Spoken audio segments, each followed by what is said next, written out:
अब जानेंगे आज का महाउपाय।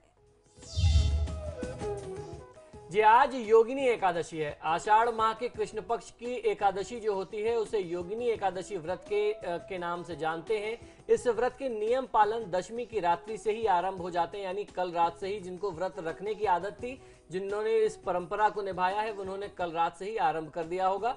इस व्रत का पालन करने वाले को दशमी के दिन से ही तन मन से ब्रह्मचर्य का पालन करना चाहिए और स्त्री प्रसंग से दूर रहना चाहिए।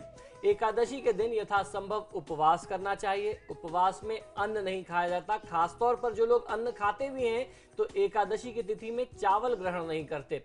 बिना अन्न का भोजन आपको करना है। आप फलाहार कर सकते हैं। संभव अगर आपसे ये न हो पाए तो आपको जो है एक वक्त का व्रत जरूर कर लेना चाहिए। यदि आप दोनों समय अन्न के बिना नहीं रह सकते, स्वास्थ्य संबंधी समस्या है, कोई बड़ी समस्या है, कोई बड़ी परेशानी है, तो एक समय में आप फलाहार करें और एक समय में आप रात्रि काल में आप भोजन कर लें, तो इससे आपको बहुत अच्छा लाभ मिलेगा। इस एकादशी को जुआ खेलना, परनिंदा, चुगली करना, किसी के यहाँ चोरी करना, हिंसा में आपका शामिल होना, संभोग, क्रोध तथा झूठ बोलना, इन सब बातों का बहुत ज्यादा ध्यान रखना चाहिए, अर्थात इनका त्याग करना चाहिए। एकादशी के दिन प्रातः स्नान करके श्री विष्णु की पूजा विधि विधान के साथ कर लेनी चाहिए। इसके बाद भगवान पुंडरीकाक्ष अर्थात भगवान श्री विष्णु का यथाउपचार पूजन करें। भगवान विष्णु को पंचामृत से स्नान कराएं। स्नान के बाद उनके चरणामृत को व्रती अपने और परिवार के सभी सदस्यों के अंगों पर छिड़के उससे सिंचन करें और उनके चरणामृत का पान करें। माना जाता है कि इससे विशेष रूप से कुष्ठ रोगी की पीड़ा जो है वह समाप्त हो जाती है और जातक जो है वह रोगमुक्त हो जाता है। गंध, पुष्प, धूप, दीप, नैवेद्य आदि की पूजन सामग्री के साथ भगवान श्री विष्णु की पूजा करनी चाहिए। विष्णु सहस्त्रनाम का जाप करें एवं जो आज की कथा है, आज के व्रत की, इस कथा को सुनना चाहिए। इस कथा का श्रवण बहुत ज्यादा लाभकारी है। भगवान विष्णु की अनेक मंत्रों के साथ आप आराधना करें और जो भी उनके पाठ हैं, जो भी उनकी कथाएं हैं, उसका आपको पाठ करना चाहिए। तन मन से हिंसा का त्याग करना चाहिए और किसी की बुराई न करने का आपको संकल्प लेना चाहिए। यथासंभव रात्रि में भगवान श्री विष्णु के नाम का, भगवान श्री विष्णु के भजन कीर्तन का आपको जाप करना चाहिए। जितना ज्यादा से ज्यादा हो रात्रि जागरण करें और श्री हरि का स्मरण करें।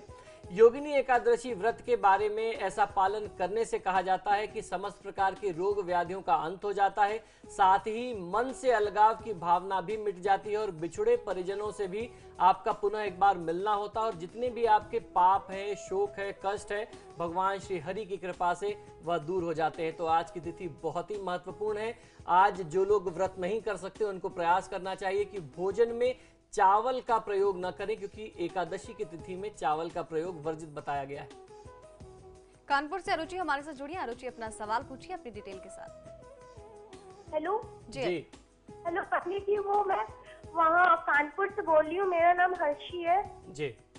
वो हम अपने भविष्य के बारे में जानना चाहते हैं। मैं 8th क्लास से बोल रही हूँ। जी, बताइए, अपनी डिटेल्स बता दीजिए। डेट ऑफ बर्थ, टाइम बताइए।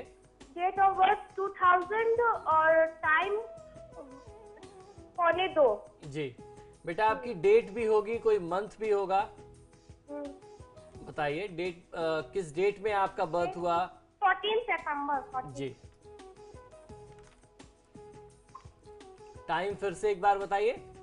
1:45। जी।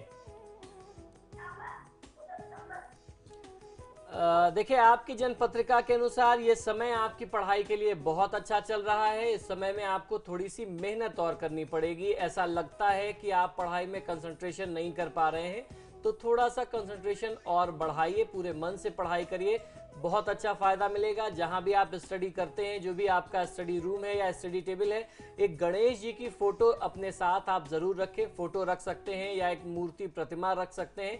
गणेश जी की एक फोटो रख करके जब भी आप पढ़ने बैठते हैं उनको प्रणाम करें, उनके सामने सिर झुकाएं। भगवान श्री गणेश की कृपा से आपको बहुत अच्छी सफलता मिलेगी। आपका फ्यूचर बहुत अच्छा है। पढ़ाई में थोड़ा सा कंसंट्रेशन की कमी आ रही है, जो गणेश जी की पूजा से, उनकी कृपा से दूर हो जाएगी। तो ये था आज का आपके सितारे। आचार्य जी हमारे साथ बने रहे, आपका बहुत बहुत शुक्रिया। नमो नारायण। आपके सितारे में आज के लिए बस इतना ही। कल फिर होगी मुलाकात, तब तक के लिए नमस्कार।